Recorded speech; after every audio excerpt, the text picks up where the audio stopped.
Welcome to another episode of Last Week's Comics. Today I've got a decent stack. I think there's 7 books in here maybe. We're going to start with Sleep number 1, and this was a last minute purchase for me. This was at the counter. It was a staff pick. I'm going to say it was Steve. Definitely seems like a Steve book. Written and drawn by Xander Cannon. I don't have experience with Cannon. I do know the name from Kaiju Max, and there's talk at the back of this about what sort of went into it, about Kaiju Max in particular, and there's this sort of conspiracy fake letter column, which is super interesting, and I will get to this, because what's happening, this is sort of, it's a horror mystery, I'm going to say. Actually, I didn't notice this map before, but you'll see a little bit of red there. So it is a grayscale comic, but with splashes of red, as seen by the glasses on page 1, as seen throughout, honestly. And I don't entirely know what those red objects mean. And I'm curious to see what develops. Why am I shaking? But, so his glasses there, there's... Yikes, I didn't notice that. Every time I look through this, there's more stuff. Anyway, this guy wakes up, and this is what's outside of his door. So, that's not great. He wakes up to this phone call. His friend says, "Hey, do you know what happened last night?" And he goes, "No, my cat's missing, and also we're late for church." So they wind up going to church. There's this whispering section here, and this guy's pissed off. And then an old friend returns to town. There's a sandbag that's red, bracelet, this string, rope, wire, whatever that is.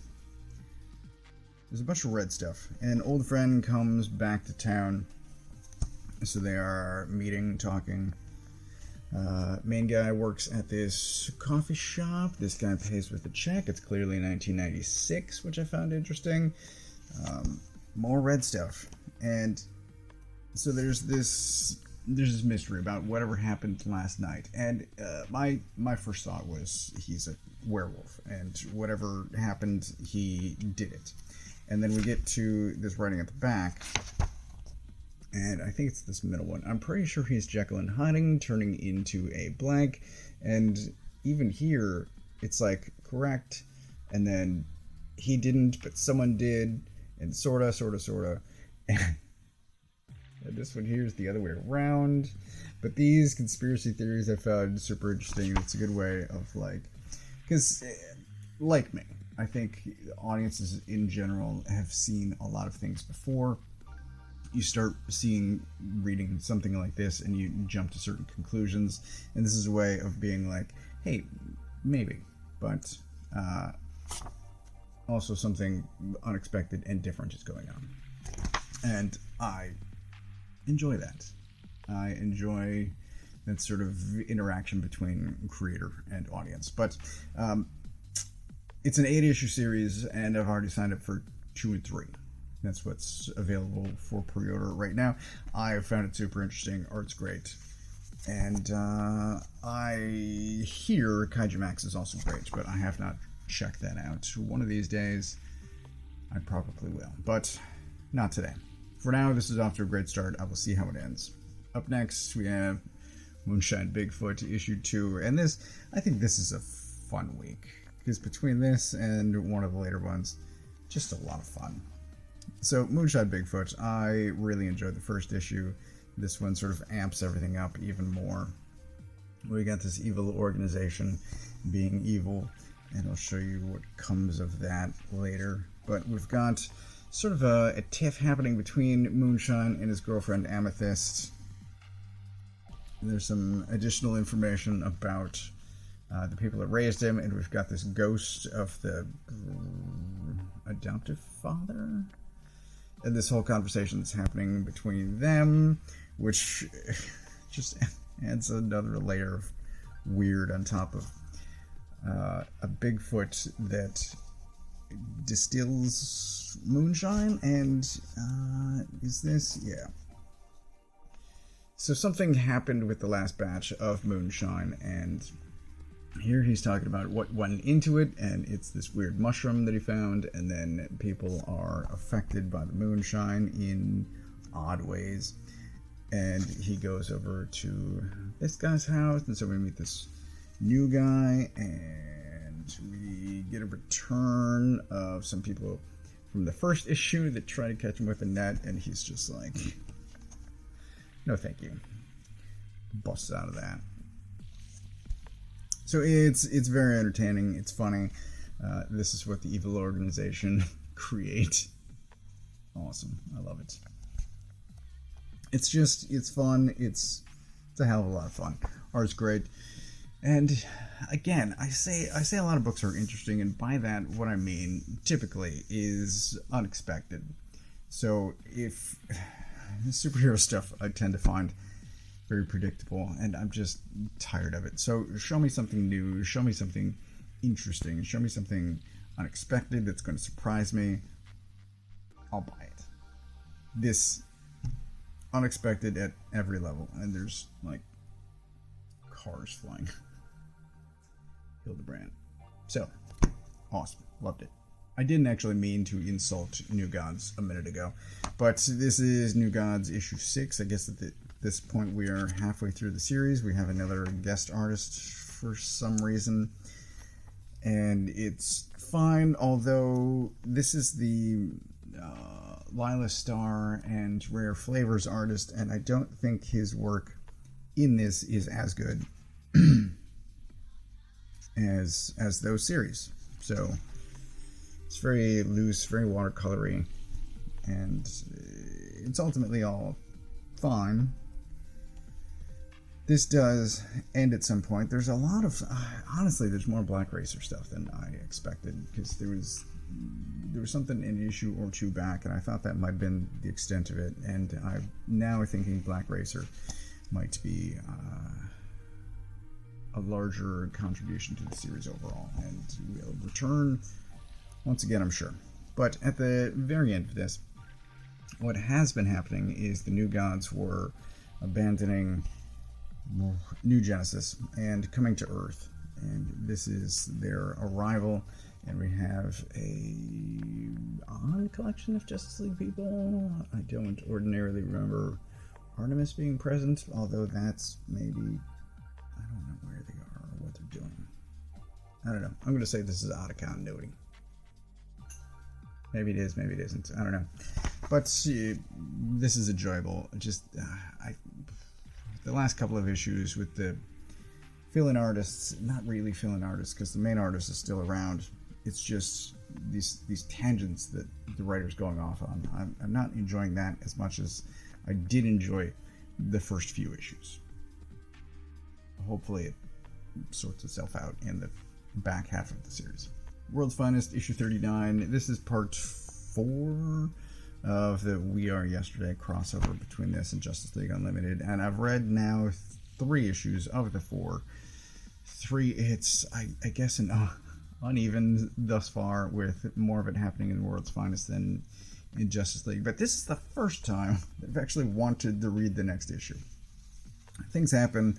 Characters are now all over the place. So the Dick Grayson from World's Finest, which has been happening in the past, has been transported to the future, and there it says present day. And so he's on a watchtower where he meets up with the other Dick Grayson, and then they, from the present, actually transport into the past. And there is past Superman seeing present Superwoman, and he's confused. And then she's like, I don't know what's with the retro look of all you guys, and that's funny. And then, so they fight Sinestro and Scarecrow, and the guys from the present actually wind up in the past, so now there is the past, and they run into Alfred, and there's this scene. Look at his face, holy cow. Honestly, didn't know his mask could move that much. But all of that's going on. This is all very well done. And it ends, is actually this great stuff. So, fear gas used on Superman shows him his own death, which I found odd, but sure, fine, okay. And then it ends with this weirdness, and it would take more time than I want to give in order to explain what all is happening, but basically guys from the present and guys from the past are all trying to get back to their own time, and it ends with just a shower of colors. So I would like to know what happens next, and I might actually grab an issue of Justice League Unlimited to see what that is, because I largely, thus far, have not been enjoying this crossover. But this was a good one. Spider-Man Wolverine issue 1. I wasn't sure about this. I grabbed this at the last minute. I think there were preview pages that went up over the weekend, and I read those, and I'm like, that seems like a lot of fun. And it honestly is a lot of fun. It is completely ridiculous. It is Logan being a badass, kind of a hard ass, honestly, and I thought this was Whistler at first, but it's Bill Branson? No idea who that is. Anyway, there's a problem, and he tasks Wolverine to retrieve a thing, and I'm sure that thing is going to lead to other things, but he winds up grabbing Peter Parker for a particular reason. Because he's a dork, I think he says. Anyway, there's a thing that's encrypted, and Wolverine possibly needs Spider-Man to do a job for him. Anyway, this is where the preview pages start, which is Kraven and Omega Red teaming up, and they switch bad guys. So it's Spider-Man fighting Omega Red, Wolverine fighting Kraven. All of it is awesome. It's funny. It's funny. Not so much because Spider-Man is quippy, but it's kind of the annoyance level that Spider-Man rubs Wolverine the wrong way. And that's great. How serious Wolverine is. We get to this part, which even before I bought it, I was just flipping through it, and I got to this point, and I'm like, I would probably buy this action figure. But then look at this. So he's got the trigger, and then claws pop out, and I'm like, that's incredible. It's so ridiculous. But again, it's just a lot of fun. And then we switch back to this sequence, which is Wolverine playing through some of Spider-Man's tragedies, I'll say. So here we have Mariko on the top of a bridge, and then he snaps her neck trying to save her. Look at that. Anyway, and then we have Spider-Man over here. Look at this. I mean, that's brutal. And that's kind of funny, though. Sleeveless Venom. Anyway. It is, of course, Mysterio. Spoilers. So, a bunch of bad guys. In a bizarre team-up. But really, I like whenever Wolverine and Spider-Man get together. They're the opposites in such an enjoyable way. And it's well-written. Art by Kari Andrews, and he's incredible. This is really well executed at every level, and there's something that happens at the end of this that I'm not going to spoil, but it is, I found, highly reminiscent of, what was it, live-action Winter Soldier. So, make of that what you will, but I think I've already signed up for issues 2 and 3 of this as well. I enjoyed it that much. Bug Wars issue 4. This, I don't know what's pick of the week, but this is definitely a contender. There is our main guy, and this I think is kind of typical Jason Aaron, which he hadn't been most of the series so far. But we've got the Spider Lady, and we've got our main character walking across the yard. And here we have this brutal scene where he gets bug acid shot in his face, and then they talk about it later, actually right here, about how long it took him to die, and it's just brutal. Anyway, so these two are trying to get to the house because that's where the spider people are, and there's all of this other stuff happening along the way, and she's trying to teach him how brutal the yard is, and so we get in all of these. It's kind of time-lapsed, but they go through all of these fights, and meanwhile, they're still talking about the brother who cuts the grass, and so they get to a short grass part of the yard, and then they're attacked again by this guy who... This scene is incredible. I hope you're reading this. It's so much fun. And things don't go well for anyone, I'm going to say. And then they ride a frog. Yeah, I just had a Naruto flashback. And then his bug friend shows up. Yay, beetles. So, all of that is happening, and then it ends with him actually meeting the spider people. So, this is an initial, I'm going to say, 6-issue series. There are 2 left, and then it is intended to be a series of miniseries. So, I'll be getting this, it seems like, for quite a long time, because I'm loving everything that's happening. And their intentions, there's a rat, I'm going to say, in the background here. Maybe a mouse. I don't know what that is. But that didn't show up, I want to say. Okay. So, I'm loving this. If you haven't figured that out from the previous 3 videos of the other issues. But it's... yeah. I would say the typical Jason Aaron brutality comes out this issue, which I think he had kept reined in thus far, except for maybe the first issue when the brothers like just going on a murder spree of all the bugs in the house. But this is more in your face than just wanton destruction. Lastly, I'll say I got the Transformers trade. This is the 3rd one, and I got this mainly because of the Devastator Bruticus fight. It's so gorgeous, it's so incredible, and if they do this in a larger format, I might wind up buying it again, because this scene, this issue in particular, the Bruticus vs. Devastator, is so great. It's so incredible. I loved every second of it. I'm a huge fan of Bruticus in general, but oh my god.